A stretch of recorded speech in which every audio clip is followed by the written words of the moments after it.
It is my great joy to share the Word of God in the English services in different places and hear about missions.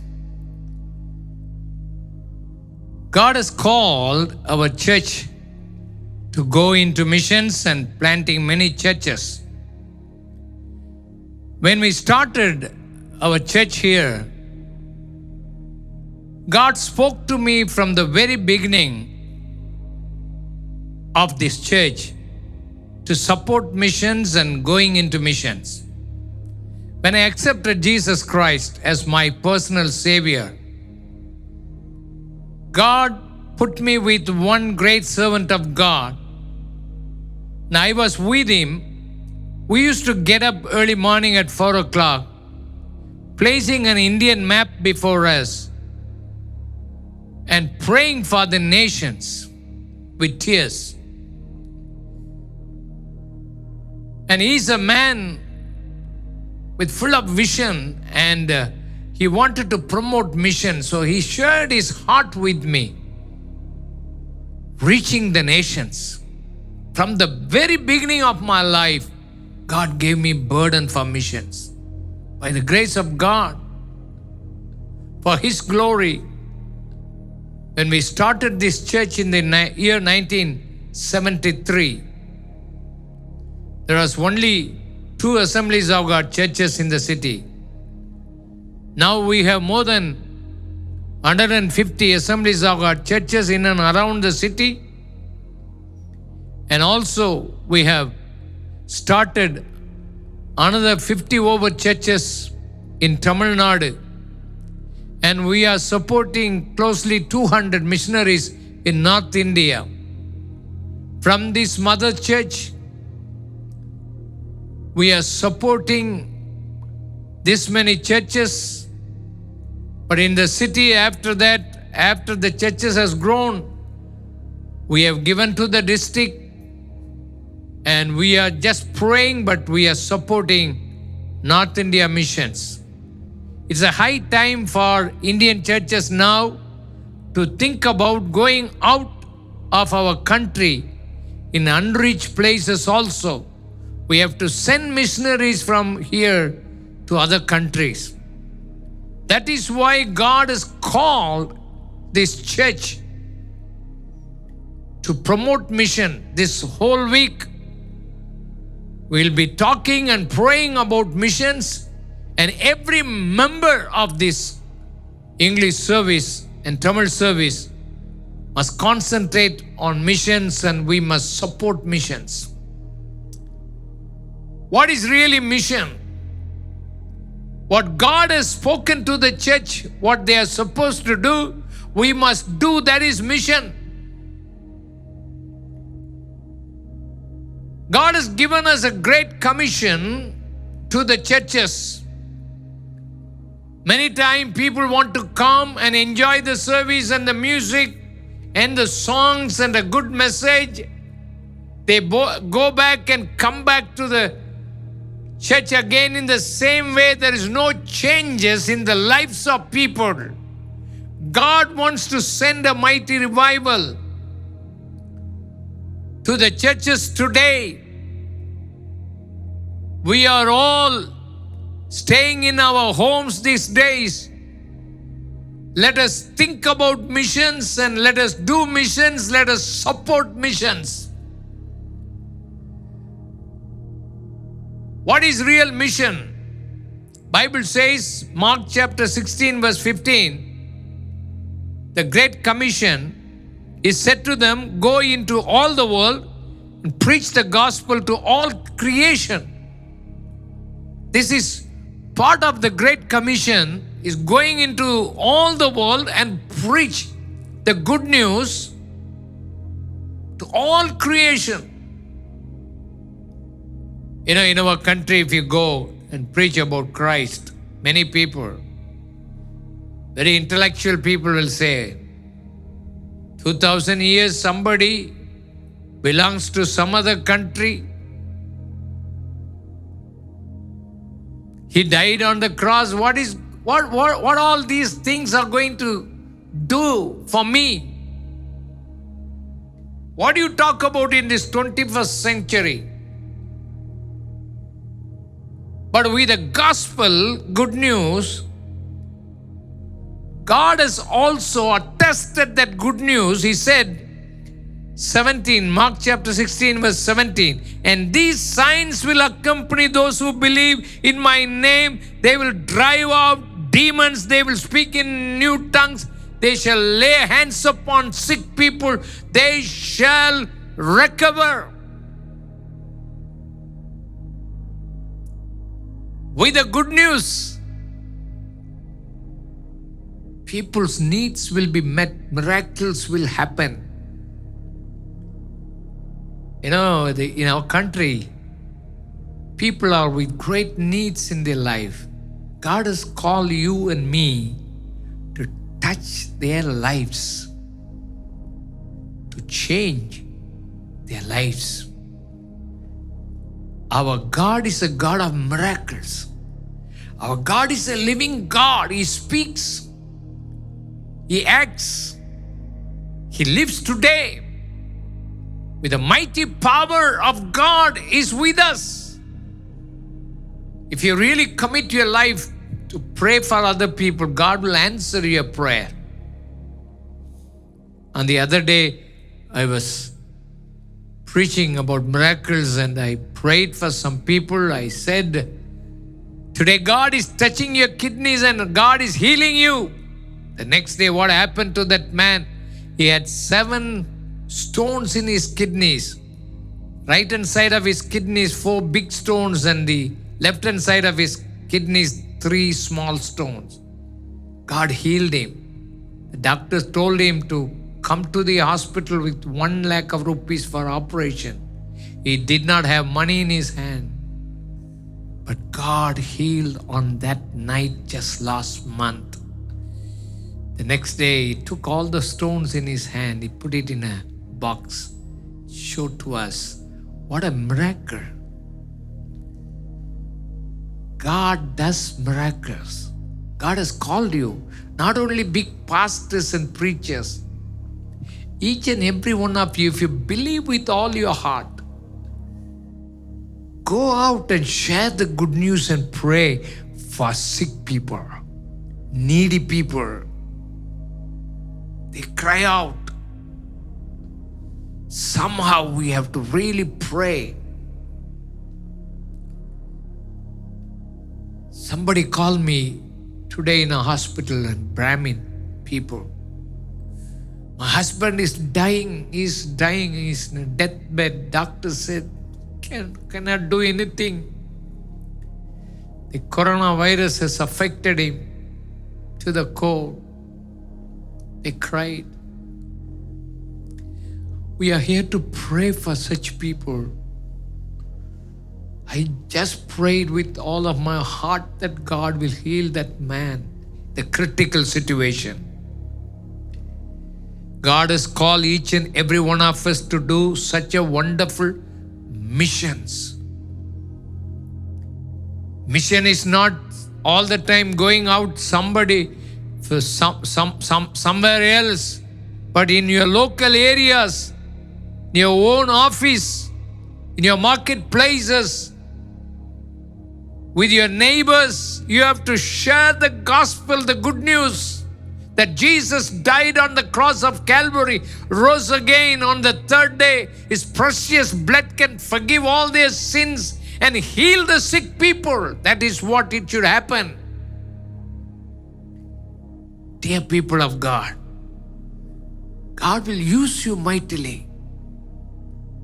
In a simple way, with a simple faith, share the gospel and pray with the people. Many people will experience the gospel in their life. In the Great Commission, the second part of the Great Commission is Matthew chapter 28, verse 18 to 20. It says, verse 19, therefore go and make disciples of all nations, baptize them in the name of the Father and Son and the Holy Spirit, and teaching them to obey everything I have commanded you. And surely I am with you always to the very end of the age. The second part of the Great Commission talks about go out and make disciples. Make disciples. That is a mission. Not only preach the gospel and heal the sick. People want to receive the blessing of God, and after that they don't come to church. But everyone who accepted Christ must become a disciples. That's the mission that God has given to us. That is why in English service and all our Tamil services, we emphasize much on small groups, becoming disciples. That is where we sit and learn the teachings of Jesus Christ. Learning and sitting with the people and becoming disciple, becoming a leader, sharing your life with those people. That is what we need. Many people just want to attend a Sunday service. After that, they just do what they want. Earning money, eating, sleeping. That will never work. Go and eat and sleep, but do the ministry of God. That is what God has called you. This is mission. Discipleship is not an easy joke. When you call the people to come for discipleship, they will say, sir, that will never work. People don't involve themselves, commit themselves to the core, to the church as a body of Christ. We must become disciples. In the discipleship, Jesus says, you have to hate your own family. That doesn't mean, hating means giving first place to Jesus Christ, the supreme place in your life, to the Lord Jesus. Second, you have to die to yourself, taking your cross, not doing your own will, but the will of God is discipleship. Thirdly, forsaking the mammons, worldly things, and follow the Lord Jesus Christ. Serve only one master, not two masters. That is discipleship. In order to come into this discipleship, it talks about three pictures of disciples. The first picture is Luke chapter 14, verse 26. Luke chapter 14, verse 26. If anyone comes to me, does not hate his father and mother, his wife and children, his brothers and sisters, yes, even his own life, he cannot be my disciples. Then it talks about verse 28. Suppose one of you want to build a tower. Will he not first sit down and estimate the cost to see if he has enough money to complete it? You have to build the tower. That is discipleship. Building a tower means putting a foundation. Then secondly, tower means you have to build several floors after floors after floors. Accepting Jesus Christ is very easy. Jesus has done everything for you just to put your faith, and your sins will be forgiven. But you have to grow on a daily basis. The maturity, Christ-likeness must come into your own life. You have to love your enemies. You have to forgive the people, those who hurt you. Immediately, you have to live a beautiful family life, praying, sincerely getting answers from God. Get rid of all kinds of anger in your life. These are all difficult area of your life. Becoming a disciple is building a tower. People don't like to sit down and counting the cost for it. Work out your own salvation. That's the most important thing in our life. God allows certain situations even inside the church and in your homes. These days, we are sitting in our homes, spending a lot of time with the family members. Everyone is different. Children are different. When you live, you have to really develop the nature of Christ in you. That is what building the tower. That is most important. That's a mission. People want to see your life. Second is, when you see, you have to go to war. Luke chapter 14, we say, verse 31, suppose a king is about to go to war against another king. Discipleship is going to war. We have very few disciples in our sight. But when you see the great world with great need, lot of oppositions, lot of struggle, it is like a war. But God is with you. God's hand is with you.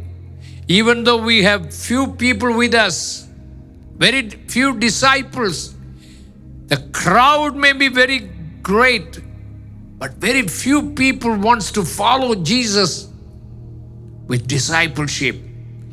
Many people wants to see miracles, wants to see all the time getting some good food.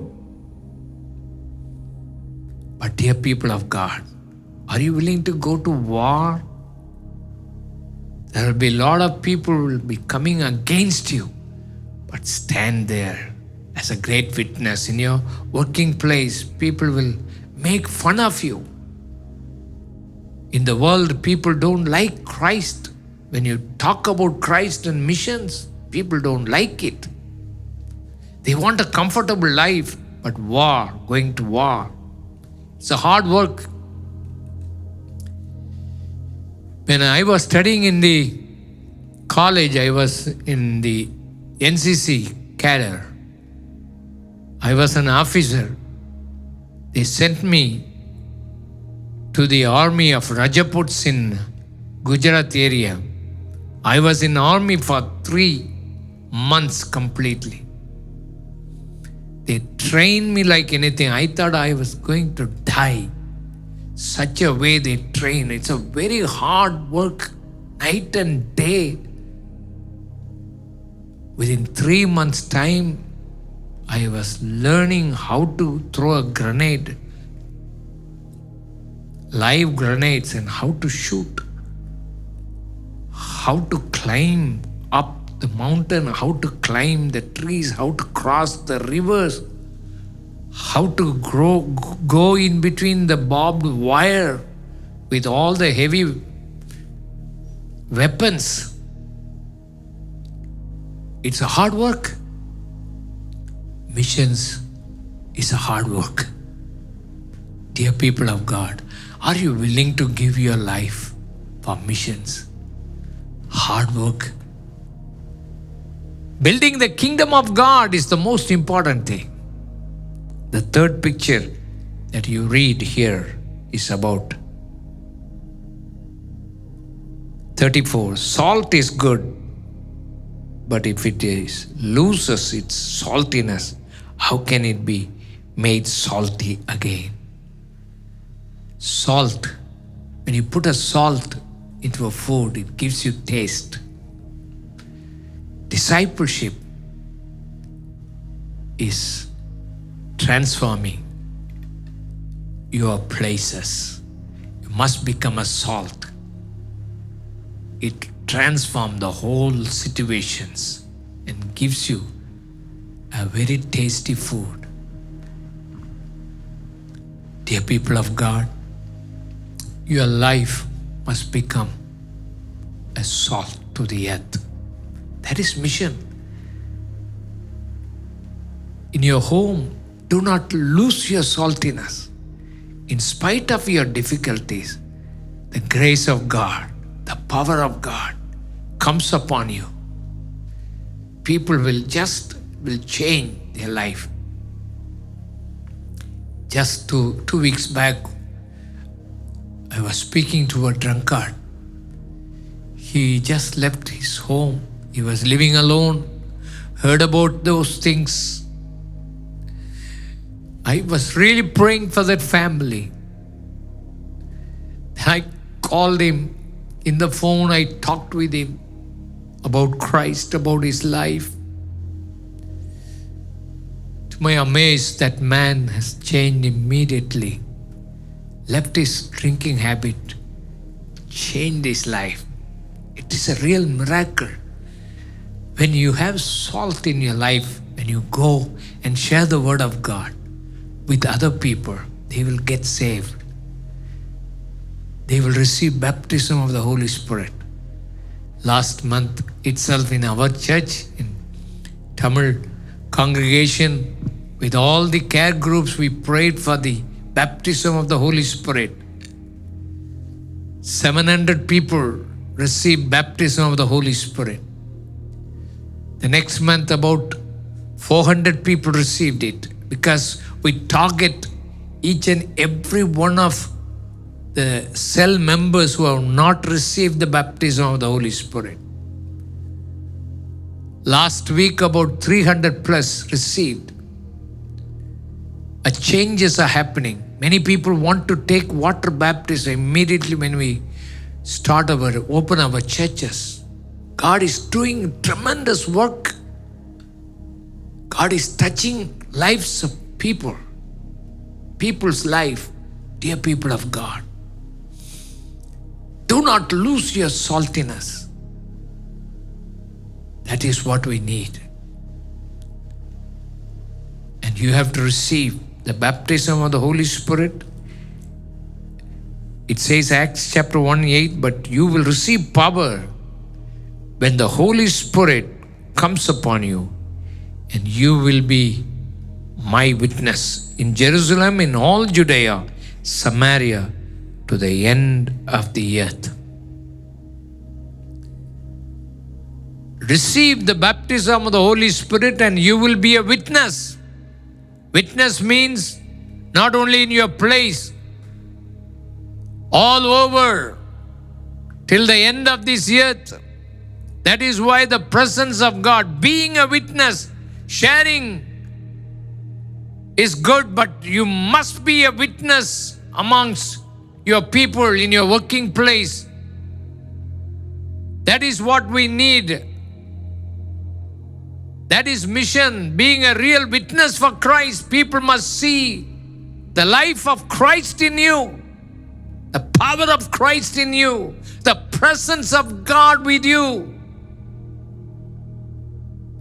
It will change their lives and people. Paul also says, Romans 15, verse 20 onwards, it has always been my ambition to preach the gospel where Christ was not known, so that I would not be building on someone else's foundation. Rather, as it is written, those who were not told about him will see, and those who have not heard will understand. Paul's great vision is to go to the unreached places and preach the gospel with signs and wonders. That was his vision. We must also do that thing, not only in our local churches, being a witness, being a salt, building a tower, But as a church, we must also see outside. Many churches always see inside their own needs, their own church needs, their own thing. But we must look up and see the great harvest field. The field is ready for harvest. You must see the unreached people's groups. In India, there are more than 2,000 plus, 2,500 unreached people groups are there. We have to reach them with the gospel of the Lord Jesus Christ. Let us commit ourselves this week to think about mission, to going as a team to different place with the missions in our heart, planting many churches, planting small groups in many places, reaching and touching the unreached.